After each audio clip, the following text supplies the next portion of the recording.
The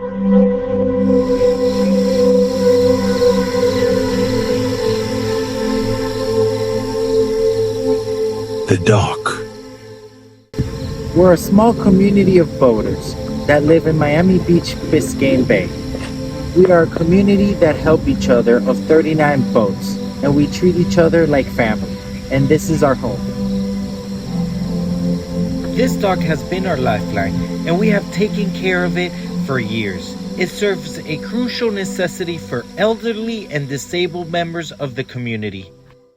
My intent of this is I'm going to try to limit the amount of access that the people who live on these boats that come to the mainland. You know, because they can't live on a boat forever, they have to come to the mainland to get food, water, necessary supplies. Everything changed after the commissioner meeting on December 13th. The city decided to destroy our dock without notice or discussion, cutting off our access to food and water.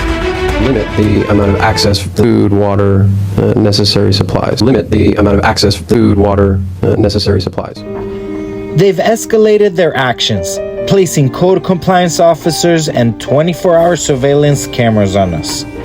Hundreds of tow-away signs all over the seawall. No access to land, to food and water. The FWC came into our homes, inspecting our toilets, diving under our boats to make sure our anchors are legal under the order of the city of Miami Beach. Commissioner David Suarez went to the extreme length, like printing out pictures of us to show in the meeting. Personally visiting our boats multiple times on his yacht or with FWC officers. His wife even flew a drone over our vessel to capture images for commissioner meeting on March 13th. That's my husband, and he's now taking photos of your How do you wife. know? Because I was actually Hey, flying the drone. whoa. You were. Even though we peacefully protested and tried to talk to multiple commissioners about it, we even went to Tallahassee to speak against SB 192, which wanted to stop us from anchoring in the bay, and we won that battle. But the harassment continues from the city as we speak. We've been lucky that the media, including NBC6 and 8-time Emmy winner Louis Aguirre with Channel 10, have taken interest in our story, investigating our situation. NBC6 reporter Tony Pipitone is live at the scene. They don't have anywhere to pump their sewage into, so they pump it into the bay. But that's not what the data shows. The Night Marine Patrol and FWC inspected the boats. Out of the 39 vessels tested, only 2 failed and were cited. We normally have pretty decent compliance. As you see today, we just had 1 or 2 that were in violation. We also checked in with Surfrider Miami Beach. Since 2021, its Blue Water Task Force has been testing for the presence of fecal bacteria in Sunset Harbor, one of 9 sites on the bay they monitor. This is one of our lower locations in all of Biscayne Bay. What the data tells us about this area is that it is not the boats. The only time we really see high results here is when there's a sewage spill or construction.